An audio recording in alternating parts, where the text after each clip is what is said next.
In the far south of our planet, where continents taper into wind and water, there is a place that has always looked like the edge of the map. A land of ice and fire, of knife-sharp mountains and grasslands that seem to have no end, of whales and penguins, glaciers and silent deserts of stone. This is Patagonia.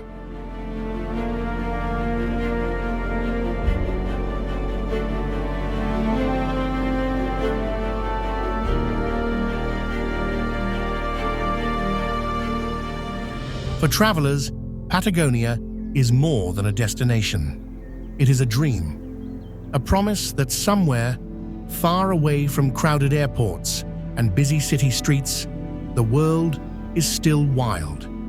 We'll journey across that wild south. From the jagged towers of Torres del Paine to the creaking ice walls of Perito Moreno, along lonely roads like the Carretera Austral and Ruta 40, across windswept steppe and into the fjords of Tierra del Fuego. We'll follow the footsteps of explorers and the invisible trails of puma and condor. And maybe we'll answer a question that lives quietly in every traveler's heart. What happens to you when you finally reach the end of the world?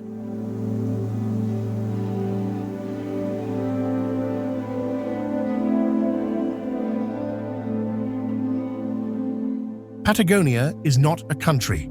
It is a region shared by two nations, Chile and Argentina, stretching across the southern tip of South America.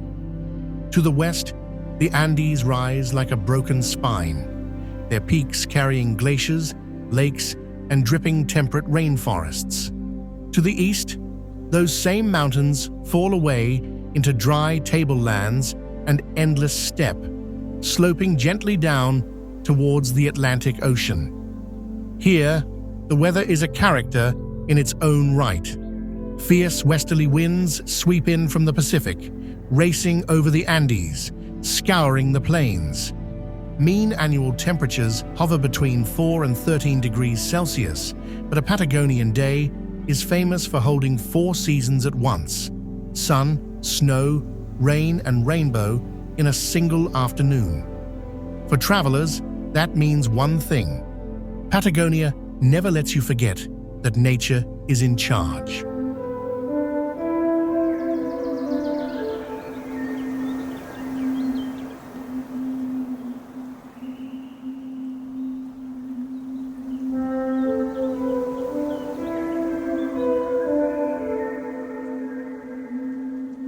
Imagine your own journey beginning in the north, in the lake districts of Bariloche in Argentina or Puerto Varas in Chile. The landscape is gentle here: green hills, clear lakes, volcanic cones dusted with snow. European-style chalets line the streets, hints of past immigration: Germans, Swiss, Italians, and later Welsh settlers who traveled oceans to farm this distant soil. From here, you turn your face south. On the Chilean side, a thin, sometimes broken ribbon of gravel and asphalt leads you on. The Carretera Austral. This legendary road twists through dense forests and deep fjords, over roaring rivers and beneath hanging glaciers.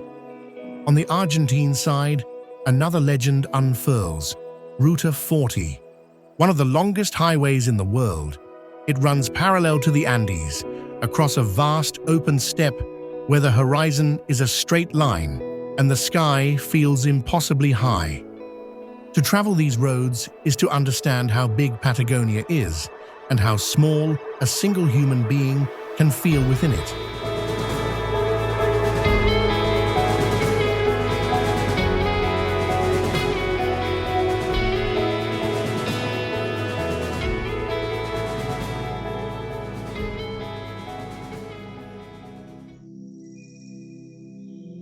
At first glance, the steppe seems empty.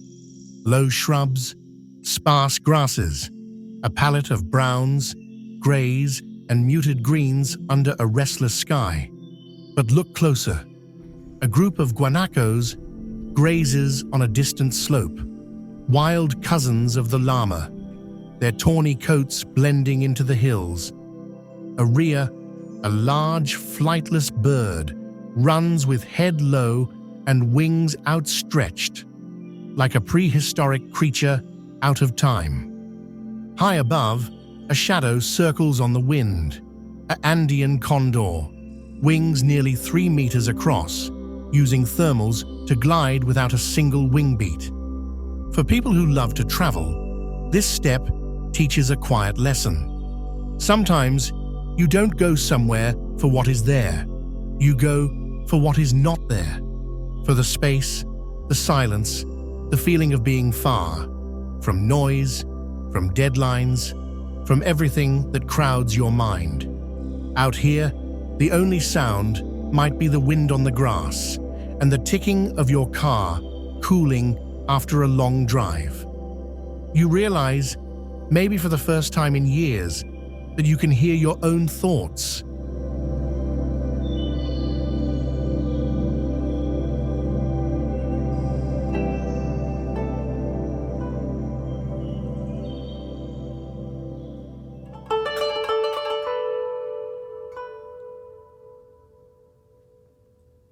Then, one morning after hours of driving through open country, the horizon changes. At first, it looks like clouds. Then, as the sun rises higher, you see that they are not clouds at all, but stone. The granite towers, the emblem of Patagonia itself. Torres del Paine. Torres del Paine National Park in Chile is one of the world's great wilderness sanctuaries. Over 180,000 hectares of mountains, glaciers, lakes, and rolling pampas. Here, the Andes are no longer a distant wall. They are right in front of you, jagged, vertical, impossibly steep. At their feet lie turquoise lakes, Nordenskjold, Pejoe, Sarmiento, colored by glacial flour suspended in the water. If you love to travel on your own 2 feet, this is your playground. Trails snake through lenga forests and across suspension bridges, up to viewpoints with names like Mirador Base Las Torres, places where hikers from every corner of the world share instant soup and language-mixing conversations as the wind rips clouds from the peaks. On the W&O circuits, multi-day treks loop around the massif. Hikers wake up to the sound of tent fabric snapping in pre-dawn gusts, then watch the first light paint the Cuernos del Paine in bands of pink and gold. But even here, in a park visited by thousands, nature still leads.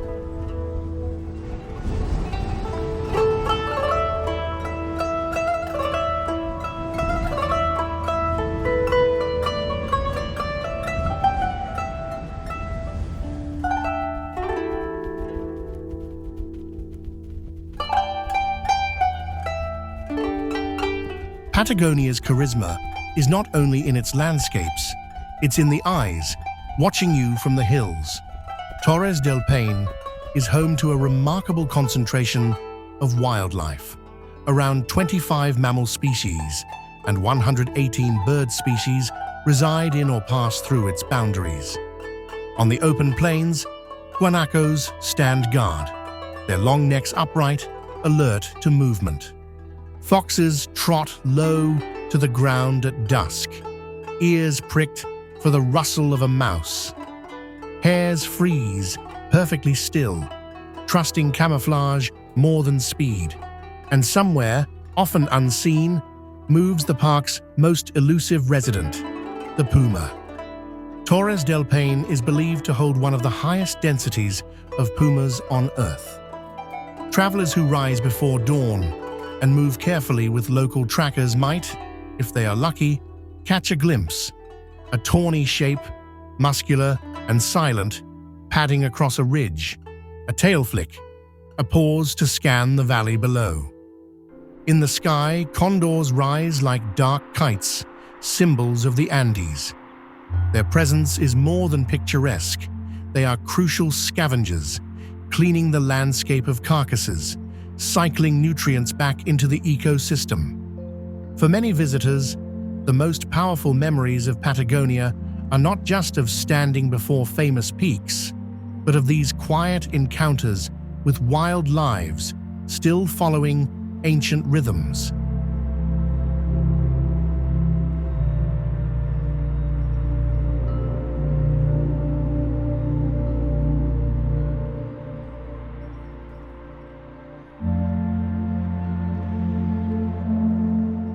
From Torres del Paine, we continue south and east, crossing the border into Argentina.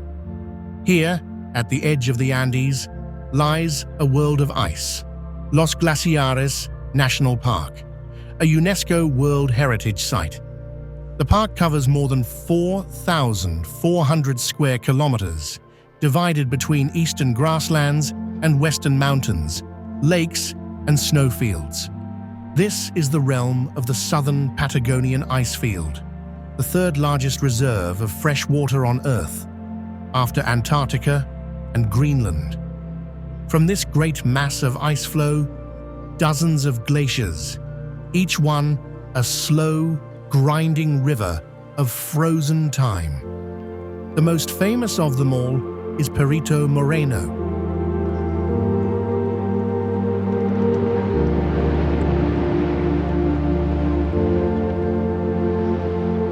You hear Perito Moreno before you fully see it.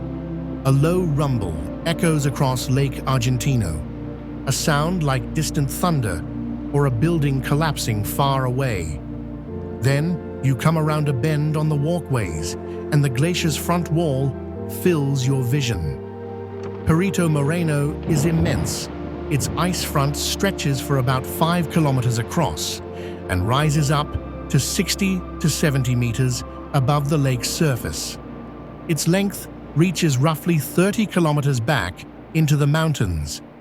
The ice glows in shades of white and electric blue, fractured into towers and deep crevasses. Every crack and line in that surface holds time, layers of snow compacted over centuries. For travelers, Perito Moreno is a paradox. It feels eternal, and yet it is always moving. On warm days, icebergs carve from the front with explosive roars, sending waves racing across the lake.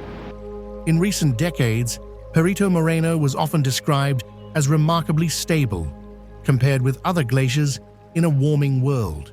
But that story is changing. Over the last several years, scientists have recorded accelerating retreat and thinning ice, with the glacier losing nearly 2 square kilometers of surface area and up to 8 meters of thickness each year in some zones. Like glaciers across the planet, Perito Moreno is now a front line in the story of climate change.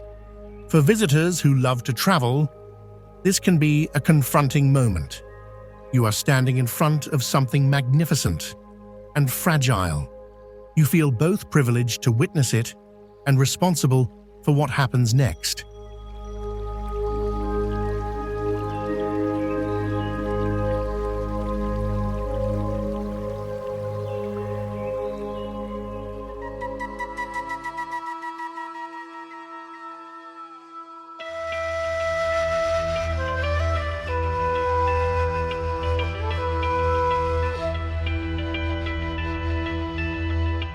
North of Perito Moreno lies a small town with a big reputation, El Chalten.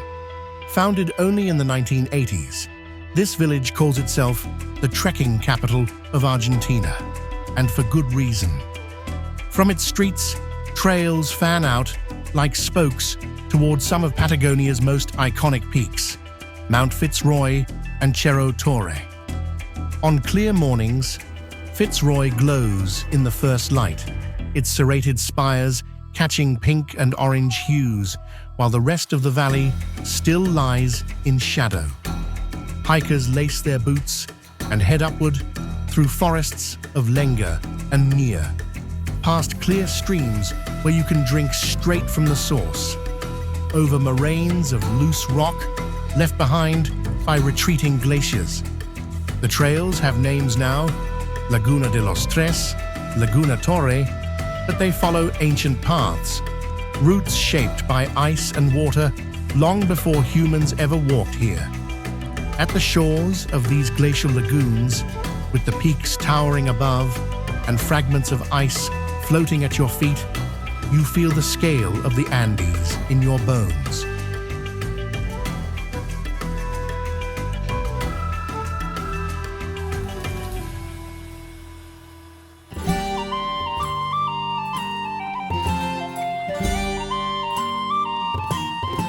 It is easy, when you see photographs of Patagonia, to think only of empty landscapes, but people have lived here for thousands of years. Indigenous groups like the Mapuche, Tehuelche, Selknam, Kawesca, and Yagan adapted to this demanding environment, creating rich cultures shaped by wind, sea, and steppe. Some moved with the seasons, following guanaco herds. Others navigated channels and fjords in canoes, fishing and gathering shellfish. Later came colonists from Europe and central Chile and Argentina, sheep ranchers known as estancieros, who carved enormous estates into the steppe. Welsh settlers founded towns like Gaiman and Trelew in Chubut, bringing with them the language, tea houses, and chapels of their homeland. Today, when you travel through Patagonia, you encounter a mosaic of identities. In a tiny roadside cafe, a Mapuche woman serves sopaipillas and mate. On a windy hill, a gaucho on horseback moves a flock of sheep, his beret pulled low, his dog alert at his side. In Puerto Natales or El Calafate, guides from all over the world share their love of the region with travelers, mixing Spanish, English, German, and Hebrew in a single, quiet evening at a hostel dining table. Traveling here, you realize that Patagonia is not just wilderness, it is also home.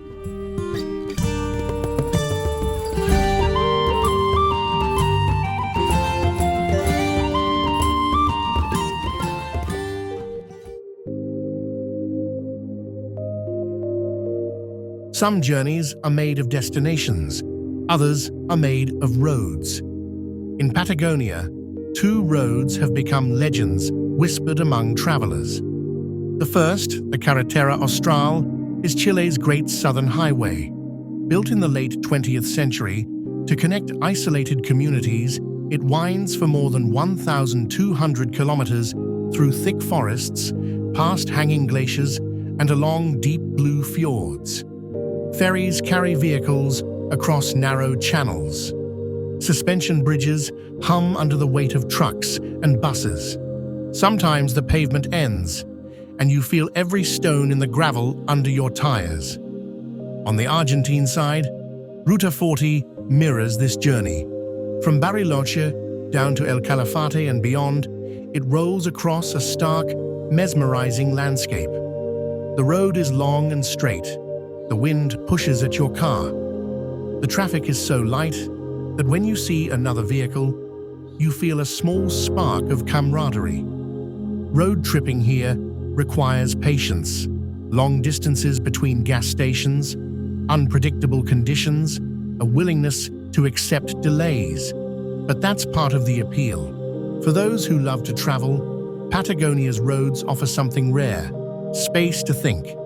Time to let the scenery soak into you, kilometer by kilometer.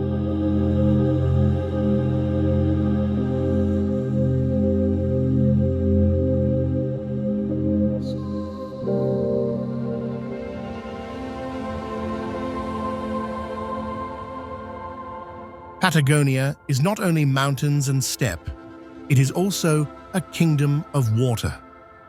Along the Pacific coast of Chile and Patagonia, hundreds of fjords and channels cut into the land, a maze of inlets, islands, and peninsulas where the Andes collapse into the sea. Boat journeys here reveal another Patagonia. Rocky cliffs draped in moss and waterfalls, sea lions basking on rocks, dolphins racing the bow of the ship. Farther south still, the sea narrows into famed passages, the Strait of Magellan, the Beagle Channel. This is the realm where Ferdinand Magellan, Charles Darwin, and other explorers sailed, their ships dwarfed by the scale of the landscape. On the Atlantic side, the coasts of Peninsula Valdez in Chubut are a UNESCO World Heritage Site, famous for marine life. Southern right whales that come to breed in sheltered bays. Elephant seals, their massive bodies hauled out on beaches. Magellanic penguins nesting in noisy colonies, marching along well-worn paths between nests and sea. Standing on a cliff in the cool, salty wind as a whale exhales below you, sending a misty plume into the air, you feel how tightly land and ocean are linked in Patagonia.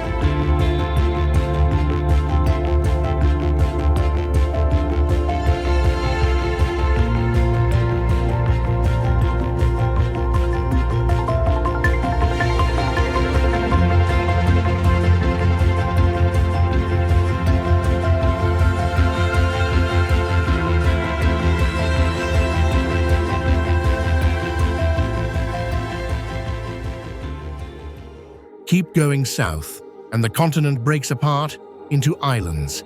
Here lies Tierra del Fuego, the land of fire, named for the fires early European sailors saw burning along the shore, lit by indigenous Yagan people. Today, the city of Ushuaia clings to the foothills of the Marshall Mountains, calling itself the southernmost city in the world. From here, ships depart across the Drake Passage toward Antarctica, carrying travelers who dream of icebergs and penguins at the bottom of the globe. But you don't need to cross an ocean to feel remote. Just a short drive from town. The forest closes in, and the mountains rise above cold channels. In Tierra del Fuego National Park, boardwalks lead through peat bogs and lenga woods. Signs mark the end of the world train, a tourist line that echoes the route once used by prisoners when Ushuaia was a penal colony. This is Patagonia's final lesson in geography. There is no neat edge, just a gradual unraveling of land into water, of mountains into sea, of story into open horizon.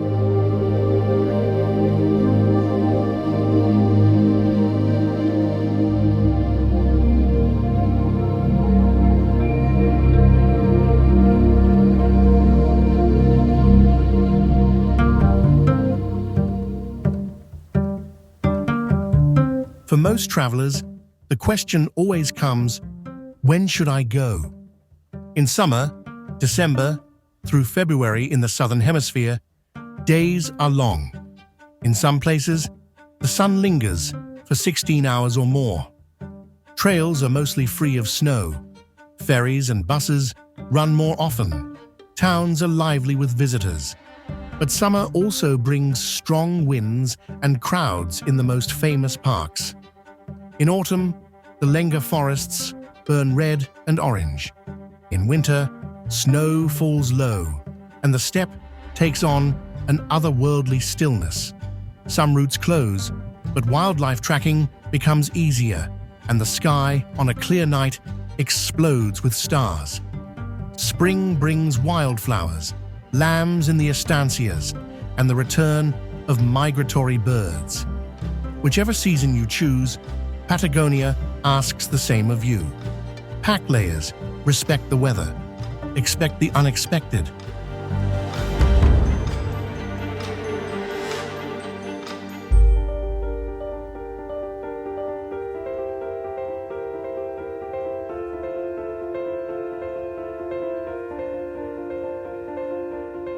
To travel in Patagonia is to enter not just a landscape, but a living system of ecosystems and communities. In recent years, conservation has become a central story here. National parks and private reserves work to restore grasslands, protect wildlife, and rewild ranch lands where native species were long persecuted. Projects led by organizations like Tompkins Conservation in Chile and Argentina have helped create or expand large protected areas, returning overgrazed land to nature and supporting the return of native animals. At the same time, climate change is reshaping the region.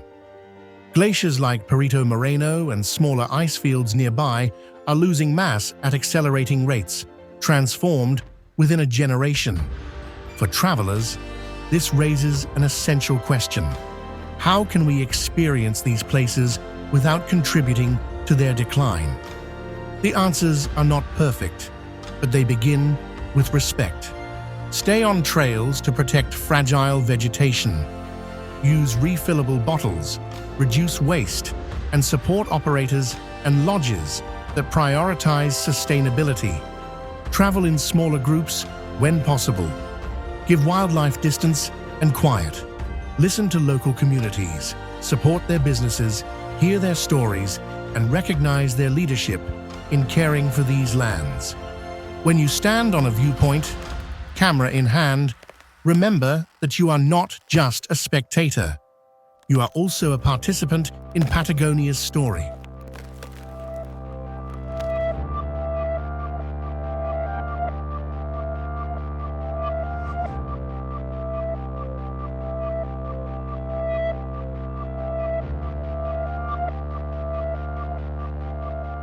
For most people, Patagonia is a journey you make once, maybe twice in a lifetime. The distances are great, the logistics can be complex, the weather can be humbling, and yet ask anyone who has been, and their eyes change. They will talk about the color of the lakes, the taste of pan recién hecho, fresh bread after a long hike, the moment the clouds finally lifted off Fitz. The silence inside a tent when the wind, for once, stopped. Travel in Patagonia is not only about seeing, it is about feeling small in the best possible way, about recognizing that this planet still holds wild edges, and that we, as travelers, have the privilege and responsibility to walk there lightly.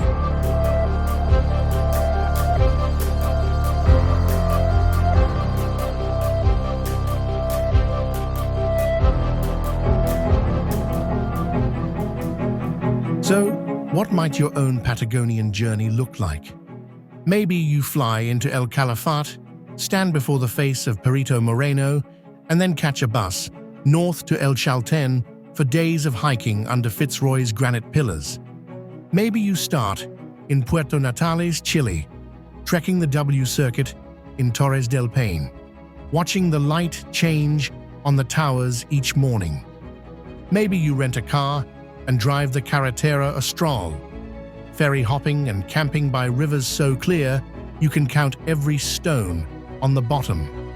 Or maybe your dream is to sit in a remote eco-lodge, reading by a window while storms roll over distant peaks, your adventure measured in cups of tea and pages turned rather than kilometers walked. Whatever shape it takes, Patagonia has a way of slipping into the deep places of your memory. Years later, when you are back in some big city, the sound of traffic in your ears, something small will trigger a memory. The way wind once pushed against your jacket so hard, it made you laugh.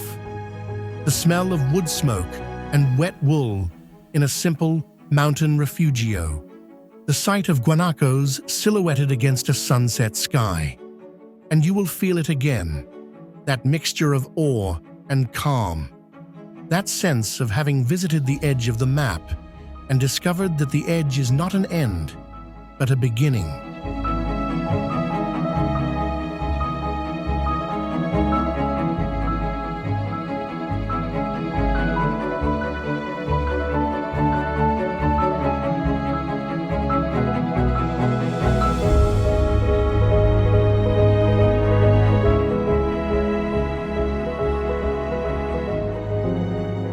At the very bottom of South America, where mountains finally surrender to sea and ice, Patagonia reminds us of something essential: our world is still full of places bigger than our plans, more powerful than our schedules, more beautiful than our expectations. Patagonia is not just a destination to be checked off a list. It is a teacher. It teaches patience in the waiting for a mountain to emerge from cloud, humility in the face of ice fields ancient beyond memory, connection in the stories shared between strangers at the end of long, windy days. Most of all, it teaches that wildness is not a luxury. It is a necessity for ecosystems, yes, but also for the human spirit. As the sun sets behind the Andes and the sky over the steppe fades from gold to indigo, the wind never entirely stops. It moves over lakes, through grass, around tents and tiny towns, carrying with it the voices of this land, the calls of birds, the rushing of rivers, the creaks and thunder of moving ice. If you listen closely, you might hear your own voice in that wind, the part of you that has always wanted to stand at the edge of the world and feel alive. This is Patagonia, a place at the end of the map, and perhaps the start of your next great journey.